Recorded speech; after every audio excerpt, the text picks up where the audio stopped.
नमस्कार, आप सभी का मैथ विद आकाश त्रिपाठी नाम के चैनल पे बहुत बहुत स्वागत है।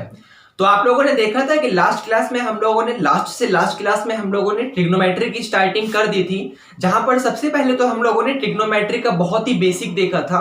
उसके बाद हम लोगों ने क्या करा था कि अपनी लास्ट प्रीवियस क्लास में ट्रिग्नोमेट्री के रेशियो के बारे में पढ़ा था, और वहां पर उसके रेशियो के बारे में पढ़ने के बाद पाइथागोरस थ्योरम की हेल्प से हमने कुछ अपने फॉर्मूले को ड्राइव करा था। आज हम लोग यहाँ पर क्या करने वाले हैं कि उन्हीं ट्रिग्नोमेट्रिक फंक्शन की वैल्यू को देखने वाले हैं अपने अलग अलग एंगल पे। जैसे मान लीजिए हमारे पास जो एक राइट एंगल ट्रायंगल है, उसी राइट एंगल ट्रायंगल के अराउंड हम लोग ट्रिग्नोमेट्रिक फंक्शन पढ़ रहे हैं। तो हम लोग क्या करने वाले हैं कि वो जो हमारे पास ट्रिग्नोमेट्रिक फंक्शन है sine theta, cos theta, tan theta, cot theta, sec theta, cosec theta, इन ट्रिग्नोमेट्रिक फंक्शन की वैल्यू निकालने वाले हैं। तो मैं यहाँ पर आपको ये बता रहा था कि जैसे मान लीजिए आपके सामने एक राइट एंगल ट्रायंगल है, ये एक राइट एंगल ट्रायंगल है। अब यहाँ पे राइट एंगल ट्रायंगल जो होता है उसका एक एंगल 90 डिग्री का होता है। राइट एंगल ट्रायंगल का जो एक एंगल होता है वो 90 डिग्री का होता है। ये आपको समझ आया? तो आपके सामने किसी भी एक राइट एंगल ट्रायंगल का एंगल 90 डिग्री है, तो अगर आप लोग उसका आधा करेंगे, डबल करेंगे, उसके मल्टीपल में जाएंगे, तो रिजल्ट आपको 45 मिल जाएगा, फिर 22.5 मिल जाएगा, उधर 180 मिल जाएगा, कुछ ऐसा मतलब अराउंड मिलता चला जाएगा। लेकिन अगर आप लोगों से एक क्वेश्चन पूछा जाए और क्वेश्चन आपसे ये बोला जाए कि मान लीजिए मैंने आपको डी नहीं दिया, डी का मतलब जिससे आप एंगल बनाते हैं वो मैंने आपको नहीं दिया, सिर्फ कंपास और पेंसिल दे दिया, तो रिजल्ट आप कितने कितने डिग्री का एंगल बना सकते हैं? तो सामने से जवाब आएगा कि मैं पहले 60 डिग्री, 45 डिग्री, फिर उसके बाद 30 डिग्री, फिर उसके बाद मान लीजिए 0 डिग्री, 90 डिग्री, ये सब के एंगल बना सकता हूं। मतलब बिना डी की हेल्प से मैं सिर्फ कंपास और पेंसिल की हेल्प से 0 डिग्री, 30 डिग्री, 45 डिग्री, 60 डिग्री और 90 डिग्री इनकी वैल्यू बना सकता हूं। उसके अलावा और वैल्यू नहीं बना सकता। हाँ, उसका आधा करता जाऊंगा, डबल करता जाऊंगा, जैसे 45 का आधा 22.5 मिल जाएगा, मतलब ये सब वैल्यू बना सकता हूं। लेकिन अगर नॉर्मली बात करें अपने नेचुरल में, तो सिर्फ मैं इन्हीं की बना सकता हूं वैल्यू। नेचुरल नंबर में मैं सिर्फ इन्हीं का ग्राफ जो है वो बड़ी आसानी से बना सकता हूं। लेकिन बात यहां पर यह आती है कि जब मैं इनका ग्राफ यहां पर बड़ी आसानी से बना सकता हूं, तो फिर मैं फंक्शन भी इन्हीं वैल्यू की निकालूंगा। हाँ, अभी तो आप लोग यहाँ पर बहुत ही ज्यादा बिगनर्स हैं, तो बिगनर्स होने की वजह से आपको जो यहाँ पर ट्रिग्नोमेट्रिक फंक्शन की वैल्यू निकालना सिखाई जाएगी, वो सिर्फ इन्हीं पॉइंट पर निकालना सिखाई जाएगी, जैसे 0 degree, 30 degree, 45 degree, 60 degree, 90 degree, फिर उसके बाद 135, वो तो बात की बात है। लेकिन अभी अगर हम लोग 0 से 90 के बीच में कंपेयर करें, तो आपको सिर्फ इन्हीं की वैल्यू निकालना सिखाई जाएगी। लेकिन क्वेश्चन यहाँ पर यह आता है कि क्या हम सिर्फ इन्हीं की वैल्यू निकाल लेंगे? क्या ट्रिग्नोमेट्रिक फंक्शन में और किसी की वैल्यू एग्जिस्ट नहीं करती? ऐसी बात नहीं है। आप लोगों को यहाँ पर बहुत ही बेसिक तरीके से सिखाया जाएगा, क्योंकि बिगनर्स हैं, तो बेसिक तरीके से सिखाए जाने के बाद आप लोगों के लिए सिर्फ यहाँ पर उन्हीं फंक्शन की वैल्यू इंपॉर्टेंट रह जाती है। बाकी उसके अलावा हम लोग किसी भी ट्रिग्नोमेट्रिक फंक्शन की वैल्यू किसी भी पॉइंट पर बड़ी आसानी से निकाल सकते हैं। जिसकी वीडियो मैंने ऑलरेडी ही बना दी है, आज से करीब 4-5 महीने पुरानी वीडियो है, लिंक मैं वहां पर डिस्क्रिप्शन में डाल दूंगा। ये आपको समझ आया? वहां पर आप लोग देखेंगे कि आप नए नाम है, आप लोग थोड़ा याद रखिएगा। आपके सामने दो नाम आएंगे, एक तो यूलर्स थ्योरम आएगी और एक मैक्लरीन या फिर टेलर थ्योरम आएगी। मैक्लरीन या फिर टेलर थ्योरम या फिर यूलर्स थ्योरम, ये आप समझ रहे हैं? इनकी हेल्प से मैं क्या कर सकता हूं? किसी भी ट्रिग्नोमेट्रिक फंक्शन की वैल्यू किसी भी पॉइंट पर बड़ी आसानी से निकाल सकता हूं। कोई भी पॉइंट हो, चाहे वो कोई भी नेचुरल नंबर का पॉइंट हो, कोई भी रियल नंबर का पॉइंट बोल सकता हूं, क्योंकि रियल नंबर में तो सारे नंबर्स अपने आप इंक्लूड हो जाएंगे। इसका मतलब आप उन थ्योरम की हेल्प से, चाहे वो यूलर्स है या फिर टेलर है या फिर मैक्लरीन है, डजंट मैटर, आप उन थ्योरम की हेल्प से किसी भी ट्रिग्नोमेट्रिक फंक्शन की वैल्यू किसी भी रियल नंबर पे बड़ी आसानी से निकाल सकेंगे। ये आपको समझ आया? लेकिन यहां पर अभी क्योंकि आप लोग बिगिनर्स हैं, तो बिगिनर्स होने की वजह से उसके पीछे सबसे बड़ा मेन रीजन यही है कि आप बिना डी की हेल्प से सिर्फ कंपास और पेंसिल की मदद से 0 डिग्री, 30 डिग्री, 45 डिग्री, 60 डिग्री और 90 डिग्री का ग्राफ ही बना सकते हो, अगर नेचुरल नंबर की बात करूं तो। इसलिए हम लोग यहाँ पर क्या करने वाले हैं कि सिर्फ इन्हीं की वैल्यू देखेंगे अपने ट्रिग्नोमेट्रिक फंक्शन के लिए। ये आपको समझ आया? तो शुरुआत हम लोग यहाँ पर 0 डिग्री से करेंगे और ये देखेंगे कि हमारा 0 डिग्री का ग्राफ जो है वो किस तरीके से बनेगा। तो आइए देखते हैं।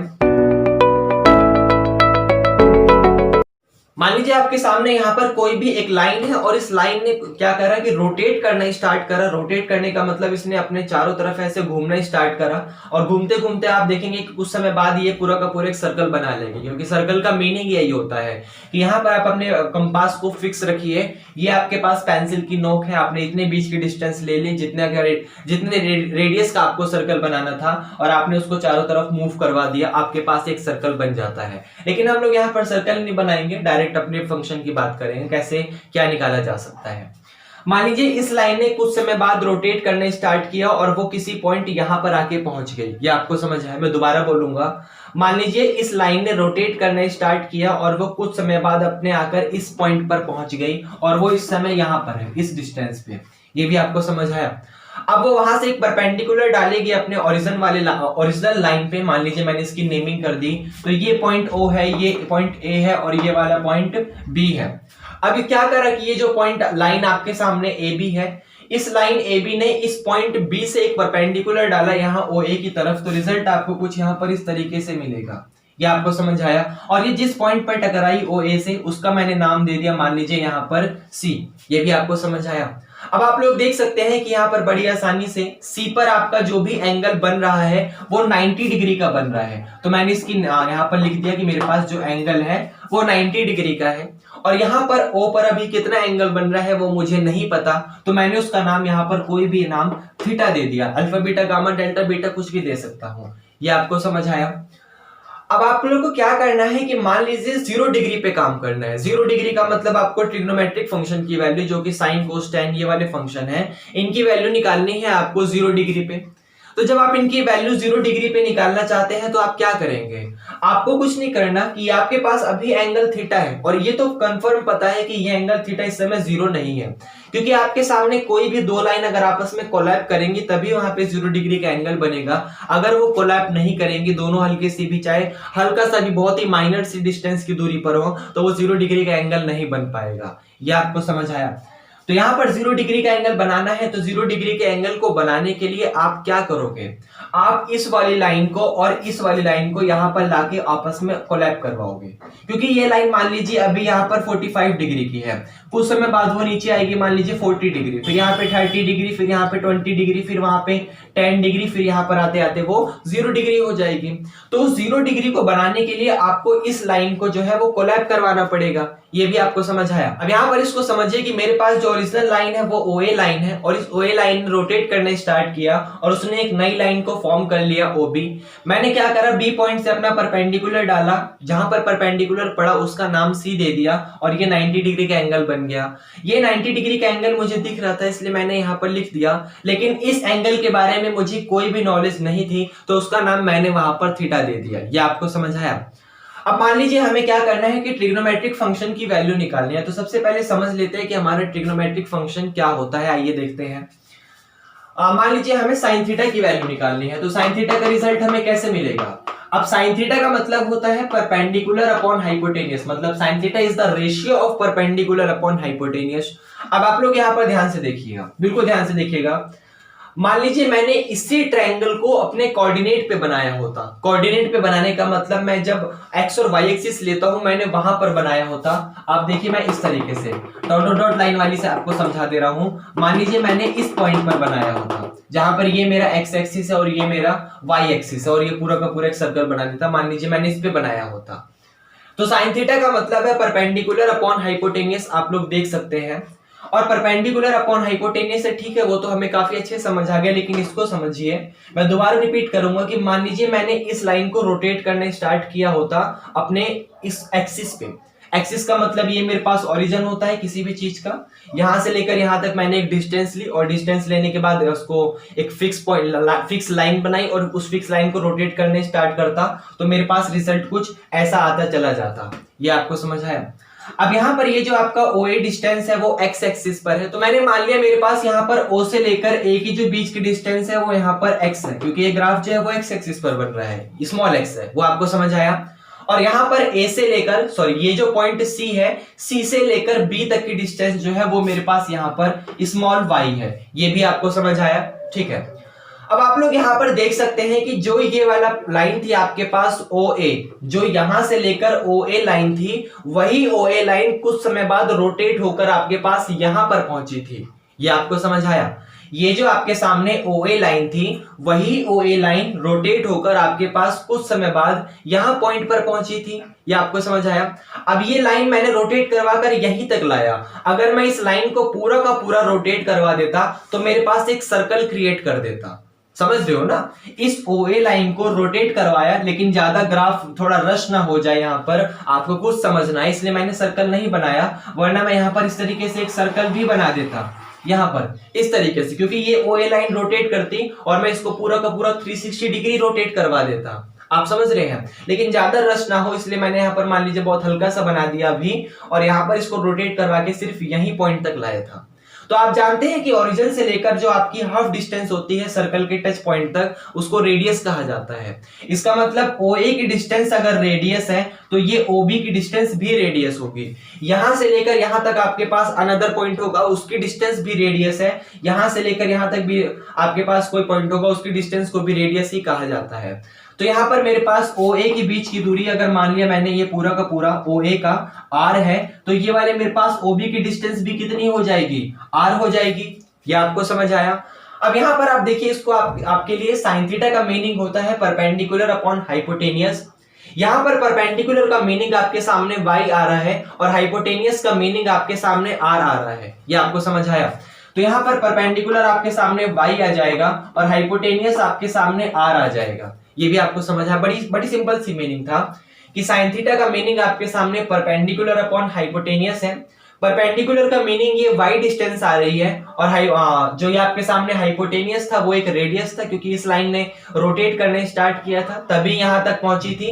तो इस आपके सामने जो ये हाइपोटेनियस था उसका नाम मैंने यहां पर r दे दिया। ये भी आपको समझ आया? अब यहां पर ये जो y है, अगर आप इसको प्रोनाउंसिएशन करेंगे तो किस तरीके से प्रोनाउंसिएशन करेंगे, इसको सोचिए थोड़ा सा। ये जो आपके सामने y है, अगर आप इस y को प्रोनाउंसिएशन करेंगे तो किस तरीके से करेंगे? ये y ओरिजिनल में होता क्या? ये जो y एक्सिस पे y है या फिर x एक्सिस पर x है, इसका मीनिंग समझाता हूं आपको। ये जो यहाँ पर y लिखा हुआ है ना, ये कुछ और नहीं है, ये आपको x एक्सिस से डिस्टेंस बता रहा है कि आप जिस पॉइंट पर अभी हैं उस पॉइंट की डिस्टेंस x एक्सिस से कितनी है। देखिए ना, मान लीजिए ये पॉइंट यहां पर होता तो आपके पास सिर्फ इतनी सी डिस्टेंस, ये पॉइंट अगर यहां पे होता, मान लीजिए कहीं बहुत ऊपर होता तो उसकी सिर्फ डिस्टेंस इतनी सी, वही पॉइंट अगर यहां पे होता तो उसकी डिस्टेंस सिर्फ इतनी सी, वही पॉइंट अगर यहां पे होता तो उसकी डिस्टेंस सिर्फ इतनी सी। मतलब एक्स एक्सिस से बता रहे हैं कि ये 5 सेंटीमीटर की दूरी पर है, 10 किलोमीटर की दूरी पर है, 50 मिलीमीटर की दूरी पर है, जो भी आपके सामने कोई भी यूनिट हो सकती है, वो सिर्फ वहां पर उसकी डिस्टेंस बता रहा है। ये y जो है यहां पर आपको यहां पॉइंट B से लेकर यहां पॉइंट जो आपका ये x एक्सिस है उससे डिस्टेंस बता रहा है। मतलब आप इस y को अगर आप प्रोनाउंसिएशन की फॉर्म में लिखना चाहें तो कुछ इस तरीके से लिखेंगे कि distance of point B from x axis, कि आप x एक्सिस से पॉइंट B की डिस्टेंस निकाल रहे हैं तो आपके सामने ये रिजल्ट आ रहा है। ये आपको समझ आया? अपॉन में नीचे वाला रेडियस जो था r, वो तो अभी भी आपके सामने सेम ही है, ये भी आप समझ रहे हैं। अब थोड़ा सा और आगे देखिएगा, आप क्या करना चाहते हैं कि यहां पर 0 डिग्री की वैल्यू निकालना चाहते हैं। तो 0 डिग्री की वैल्यू निकालने के लिए आपको क्या करना पड़ेगा? अभी आपके सामने ये एंगल थीटा है, आप लोगों को इस एंगल थीटा को 0 डिग्री का बनाना पड़ेगा। ये भी आप समझ रहे हैं? अब 0 डिग्री का बनाने के लिए कैसे बनाओगे? आपके सामने कोई भी एंगल 0 डिग्री का कैसे बन सकता है? अगर वो एंगल आपस में कोलैप कर रहा होगा तभी आप 0 डिग्री का एंगल बना पाओगे। अगर वो एंगल आपके सामने कोलैप नहीं कर रहे होंगे तो आप 0 डिग्री का एंगल नहीं बना पाओगे। इसका मतलब ये थीटा डिग्री को 0 डिग्री का बनाने के लिए आपको क्या करना पड़ेगा? इस लाइन OB को और इस लाइन OA को आपस में कोलैप करवाना पड़ेगा। कोलैप करवाने के लिए आपके सामने अभी ये लाइन कुछ इस तरीके से है, आपको ये थीटा वाली लाइन जो ये OB वाली लाइन है, सॉरी, ये जो आपके सामने OB वाली लाइन है, इस OB वाली लाइन को धीरे धीरे नीचे की तरफ लाना पड़ेगा और कुछ समय बाद OA की तरफ आपस में कोलैप करवाना पड़ेगा। मान लीजिए ये लाइन अभी यहां पर है, कुछ समय बाद यहां पहुंच गई, उसके बाद कुछ समय बाद फिर यहां पहुंच गई, मैंने B1 नाम दिया, मैंने B2 नाम दिया, उसके बाद कुछ समय बाद फिर यहां पहुंच गई, मैंने B3 नाम दिया, और ऐसे करते करते एक समय बाद वो बिल्कुल OA पर आकर ही टकरा जाएगी। ये आपको समझ आया। और जब वो OA पर आकर आपस में कोलैब कर गई, मतलब इस समय OB4 और OA आपस में सेम टू सेम है, ये आपको समझ आया। अब OB4 मेरी बिल्कुल सेम टू सेम इस एक्स एक्सिस पर मिल गई, ये वाली डिस्टेंस बिल्कुल आकर आपस में इस तरीके से टकरा गई, तो जो मेरे पास ये परपेंडिकुलर था, ध्यान से देखिएगा, जब मेरे पास ओरिजिनल लाइन OB थी तो मेरे पास इस एक्स एक्सिस की डिस्टेंस ज्यादा थी, सॉरी मैंने उल्टा बोल दिया, ये y एक्सिस की डिस्टेंस जो थी वो ज्यादा थी, y एक्सिस का मतलब x एक्सिस से डिस्टेंस जो है वो ज्यादा थी। जब मैं OB1 पर आया तो इस जो y वाला पॉइंट है उसकी डिस्टेंस और कम हो गई, मतलब x एक्सिस से डिस्टेंस और कम हो गई।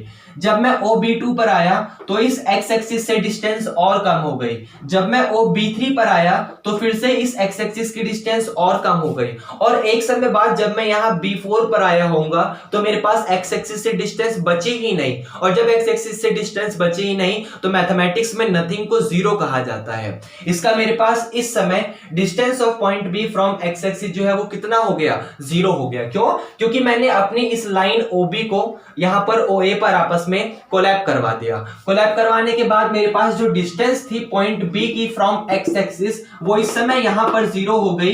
नीचे वाली डिस्टेंस मेरे पास रेडियस जो r थी वो अभी भी सेम है, क्योंकि रेडियस जीरो को मैंने नहीं लिया है, कुछ ना कुछ लिया है। ये आपको समझ आया। अब आपके सामने 0/r कुछ भी होगा, रिजल्ट आपको यहां पर जीरो ही मिल जाएगा। अब आप लोग यहां पर किस डिग्री की वैल्यू निकाल रहे थे, 0 डिग्री की वैल्यू निकाल रहे थे, मतलब थीटा की जगह आप लोग 0 डिग्री ले रहे थे। तो आपके पास ये जो 0 आया वो किसका आ गया, 0 डिग्री का। तो साइन थीटा आपके सामने है, यहां पर थीटा की जगह आप लोग क्या करोगे, 0 डिग्री पुट करोगे, तो रिजल्ट आ गया आपके सामने कि sine 0 degree is equal to 0। बड़ा सिंपल सा रिजल्ट था कि साइन 0 की वैल्यू 0 क्यों होती है, ये आपको समझ आया। ये इसका पीछे का रीजन था। उसके बाद हम लोग यहाँ पर क्या करने वाले हैं कि अपना जो फंक्शन कोस थीटा है उसका देखने वाले हैं, और उसका भी सेम वही तरीका होगा हमारे सामने। मैं इसको रफ करूंगा, कर दूं, ठीक है। सॉरी, वीडियो में कुछ टेक्निकल प्रॉब्लम होने की वजह से ये वीडियो हमको दोबारा रीटेक करना पड़ रहा है। आपको हुई असुविधा के लिए हमें खेद।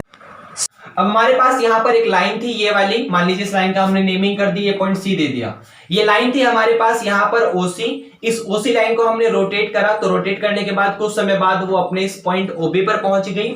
OB से हमने परपेंडिकुलर डाला था, यहाँ पर 90 डिग्री का एंगल बनाया उसने, उस पॉइंट का नाम हमने A दे दिया। ये वाले एंगल का नाम हमारे पास अभी भी थीटा है, ये आपको समझ आया। अब हम लोग क्या कर रहे थे कि इस OC वाली जो डिस्टेंस थी उसका नाम हमने मान लीजिए यहाँ पर X दे दिया था, और ये जो AB वाली डिस्टेंस थी उसका नाम हमने को यहाँ पर Y दे दिया था, ये आपको समझ आया। अब उसके बाद क्या होगा कि आपको इस X का प्रोनाउंसिएशन हम समझा रहे थे कि X का मीनिंग क्या होता है, तो ध्यान से देखिएगा। यहां पर ये जो X लिखा हुआ है, मान लीजिए ये X अभी आपके सामने क्या बता रहा है, ये X यहां से लेकर यहां तक की डिस्टेंस को बता रहा है। ये वाला जो x अभी आपके सामने लिखा हुआ है, इस x का बताने का मतलब है कि x इस समय आपके पास यहां से लेकर यहां तक की डिस्टेंस को बता रहा है, ये आपको समझ आया। अब मान लीजिए यही डिस्टेंस जो है, यहां पर जो डिस्टेंस है आपके सामने, आपने उसको थोड़ा सा और बढ़ा दिया और आप यहां पर लेकर आ गए, तो आपके सामने जो ये x है उसकी डिस्टेंस बढ़ जाएगी। मान लीजिए आपने और बढ़ा दिया तो और बढ़ जाएगी, घटा दिया तो यहां पर और घट जाएगी। अब इस x का मीनिंग क्या है कि ये यहां से बता रहा है, और ये ओरिजिनल में क्या है, ये ओरिजिनल में y एक्सिस है, आप समझ रहे हैं, ये ओरिजिनल में आपके पास y एक्सिस है। इसका मतलब इनडायरेक्टली आपके पास x जो है y एक्सिस से डिस्टेंस बता रहा है, चाहे आप किसी भी पॉइंट यहां पर हो, यहां पर हो, यहां पर हो, यहां पर हो, यहां पर हो, कहीं पर भी हो, बस आपके सामने ये जो x है वो y एक्सिस से डिस्टेंस बता रहा है कि आप इस समय जिस पॉइंट पर खड़े हो उस पॉइंट तक y एक्सिस से डिस्टेंस उसकी कितनी है, ये आपको समझ आया। आपके सामने मैं एक बार दोबारा रिपीट करूंगा, आपके सामने ये जो x लिखा हुआ है, आपके सामने यहां पर ये जो x लिखा हुआ है, ये x कुछ और नहीं है, ये सिर्फ आपको y एक्सिस से डिस्टेंस बता रहा है कि मान लीजिए आप यहां पर इस पॉइंट A पर खड़े हो, तो इस पॉइंट A पर इस पॉइंट O से, O का असली मतलब ये y एक्सिस है, ध्यान से देखिए ये y एक्सिस है, तो यहां पर इस y एक्सिस से इस पॉइंट A तक की डिस्टेंस को बता रहा है। मान लीजिए आप A के बाद यहां पॉइंट C पर आ गए, तो आपके सामने अब ये जो x एक्सिस है वो यहां से लेकर y एक्सिस से लेकर यहां पर आपके सामने C तक की डिस्टेंस बता रहा है। मान लीजिए आप इस पॉइंट पर आ गए, तो आपके सामने ये x जो है y एक्सिस से लेकर इस पॉइंट तक की डिस्टेंस बता रहा है। उसी तरीके से मान लीजिए आपके सामने आप इस पॉइंट पर आ गए, तो आपके सामने ये जो y एक्सिस है, ये वाई एक्सिस यहां से लेकर इस पॉइंट तक की डिस्टेंस को बता रहा है। ये आपको समझ आ, तो इस तरीके से x का प्रोनाउंसिएशन का मीनिंग ये है कि x is the distance of y axis, या फिर डिस्टेंस ऑफ लिख दीजिए, distance of point C from y axis. y axis से पॉइंट C तक की डिस्टेंस को बता रहा है। अपॉन में नीचे वाला रेडियस तो आपका सेम है ना, कि ये रेडियस तो आपके सामने अभी भी r था, हमने हाइपोटेन्यूस वाली रेडियस को r बोला था, क्योंकि यहां से यहां तक की डिस्टेंस को रेडियस बोला जाता है। वही लाइन तो रोटेट होकर यहां पर पहुंची थी, तो उसका मतलब तो अभी भी r है आपके पास। ये आपको समझ आया। अब हम लोग क्या कर रहे थे यहाँ पर कि 0 डिग्री का एंगल बना रहे थे। अब 0 डिग्री के एंगल को बनाने के लिए ये थीटा हमारे सामने अभी 0 डिग्री तो नहीं है, मान लीजिए कुछ 60 डिग्री 55 डिग्री ऐसे करके कुछ भी होगा, ये समझ रहे हो। तो 0 डिग्री बनाने के लिए हमें इसे क्या करना पड़ेगा, इस लाइन OB को और इस लाइन OC को आपस में लेकर कोलैब करवाना पड़ेगा, तभी 0 डिग्री एंगल बन पाएगा। तो हम लोग क्या करेंगे कि ये लाइन मान लीजिए अभी यहाँ पर है, कुछ समय बाद यहाँ पर आ जाएगी, नाम हमने B1 दे दिया।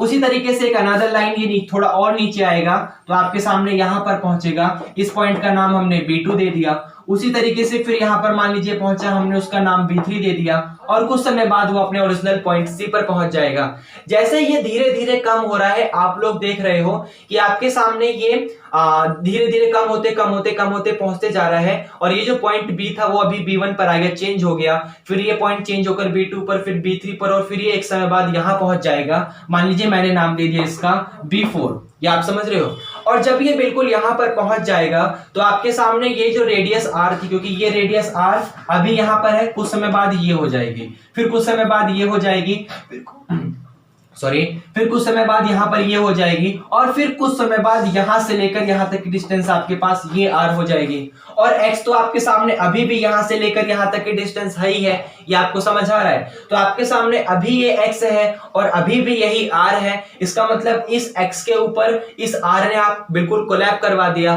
तो कोलैब करवाने का मतलब क्या हो गया कि आपके सामने जो x एक्सिस था, मैं दोबारा रिपीट करूंगा, आपके सामने जो x पॉइंट था, x का मतलब y एक्सिस से डिस्टेंस थी पॉइंट C की, वो बराबर आ गई उसकी बिल्कुल इस रेडियस r के। ये आपको समझ आया। तो आपके सामने जो ये पॉइंट था x वाला, ये y एक्सिस से डिस्टेंस बता रहा था इस पॉइंट C की, वो बिल्कुल आपस में बराबर आ गए इस रेडियस r के। और जैसे ही x और r आपस में इक्वल आया, मतलब दोनों ने कोलैब कर लिया होगा। कोलैब करने का मतलब उन दोनों ने आपस में 0 डिग्री का एंगल बना लिया होगा। इसका मतलब यहाँ पर आपके सामने 0 डिग्री का एंगल बन रहा है, ये भी आपको समझ आया। तो 0 डिग्री का एंगल बनने का मतलब यहाँ पर जो थीटा लिखा हुआ है, इसको हम लोग बड़ी आसानी से कोस 0 डिग्री लिख सकते हैं। ये तो आप लोग समझ ही रहे हैं। जो यहाँ पर लिखा हुआ है distance of point C from y axis, तो आप लोग देख सकते हैं कि y एक्सिस से डिस्टेंस मतलब यहां से लेकर यहां तक की डिस्टेंस आपके सामने, आप उसको चाहे r बोलिए चाहे उसको x बोलिए, कोई फर्क नहीं पड़ने वाला। इसका मतलब r और x जो है वो आपस में आपके इक्वल हो चुके हैं, और जब r और x आपस में इक्वल हो चुके हैं तो आप चाहे x की जगह r लिख दीजिए या फिर r की जगह x लिख दीजिए, उस पर कोई फर्क नहीं पड़ने वाला। तो मान लीजिए मैं x की जगह r लिखता हूं, रिजल्ट मेरे पास ऊपर न्यूमरेटर में भी r हो जाएगा और नीचे डिनोमिनेटर में तो r है ही है। ये आपको समझ आया। और दोनों के दोनों रिजल्ट आपस में कैंसिल होकर मुझे क्या दे देगा, 1। ध्यान रखिएगा यहाँ पर r जो है रेडियस वो आपकी 0 नहीं है, क्योंकि अगर आपके सामने कभी भी किसी भी सर्कल की रेडियस 0 हो जाती है, इसका मतलब वो सर्कल नहीं है, वो पॉइंट है। ये समझ आया आपको। ये बड़ी बेसिक सी बात है, हम लोगों ने 6ठी क्लास में पढ़ी थी। लेकिन रिजल्ट आपके सामने यहाँ पर ये आया था कि जो ये पॉइंट x था, इस डिस्टेंस की, इसकी जो पॉइंट x था, ये y एक्सिस से डिस्टेंस बता रहा था आपकी, किसी भी पॉइंट पर हो चाहे आप, वो डिस्टेंस आपके पास अब बिल्कुल same to same equal radius के हो चुकी है। तो आपका x और r आपस में इक्वल हो गया। मैंने x की जगह भी r पुट कर दिया, मेरे पास रिजल्ट r अपॉन r आ गया, और r अपॉन r का मीनिंग 1 हो गया। इसलिए यहाँ पर कहा जाता है कि cos 0 डिग्री आपके पास रिजल्ट 1 देता है। ये आपको समझ आया। अब आपके सामने साइन जो 0 डिग्री था उसने 0 दिया, आपके सामने जो cos 0 डिग्री था उसने यहाँ पर 1 दिया। और हम लोगों ने लास्ट क्लास में अपना पढ़ा था, जिसका लिंक डिस्क्रिप्शन में दिया हुआ है, कि tan थीटा का मतलब sin थीटा अपॉन में cos थीटा होता है, उसका प्रूफ भी देखा था। तो आपके सामने रिजल्ट आता है tan थीटा का, और tan थीटा का मीनिंग क्या होता है, sin थीटा अपॉन में cos थीटा। ये आप लोग समझ रहे हैं। अब साइन थीटा अपॉन में कोस थीटा लिखा हुआ है, तो यहां पर आप लोग देखिए जो आपके सामने ये साइन थीटा है, थीटा का मतलब असली में मैं 0 डिग्री की बात कर रहा हूं, तो मान लीजिए मैंने फिल कर लिया यहाँ पे tan 0 degree is equal to sine 0 degree upon में कोस 0 डिग्री। अब साइन 0 डिग्री की वैल्यू क्या है 0 और कोस 0 डिग्री की वैल्यू क्या है 1, तो आपका रिजल्ट आ गया ये 0 अपॉन में 1, ओरिजिनल में साइन tan 0 की वैल्यू भी 0 आ गई।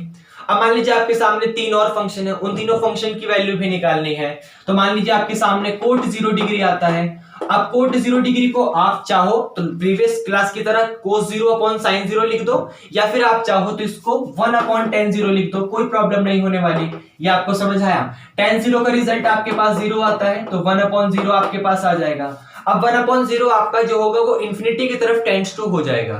टेंड्स टू का मतलब बिल्कुल एग्जैक्ट इन्फिनिटी के इक्वल नहीं होगा, क्योंकि इन्फिनिटी क्या है आपको खुद नहीं पता। इन्फिनिटी जस्ट एक सिंबल है जो कि बहुत बड़े नंबर को रिप्रेजेंट कर रहा है। तो आपके सामने 1 अपॉन 0 कभी भी इन्फिनिटी के बराबर नहीं होगा, वो इन्फिनिटी की तरफ टेंड्स टू हो जाएगा। तो रिजल्ट आपके सामने 1 अपॉन इन्फिनिटी जो है वो 1 अपॉन 0 जो है वो इन्फिनिटी की तरफ टेंड्स टू हो जाएगा। आप अनडिफाइंड भी बोल देते हैं उसे कि अनडिफाइंड, डिफाइन नहीं कर पा रहे, लेकिन इन्फिनिटी बोलना ज्यादा बेटर होता है, क्योंकि अनडिफाइंड तो 0/0 वाली कंडीशन को बोला जाता है। ये रिजल्ट मैं आपको बताऊंगा आगे चल के, या फिर मैं इसके लिए एक नेक्स्ट वीडियो बनाने वाला हूं, क्योंकि ये 0 इन्फिनिटी के बारे में बहुत ही प्यारे नंबर है ये।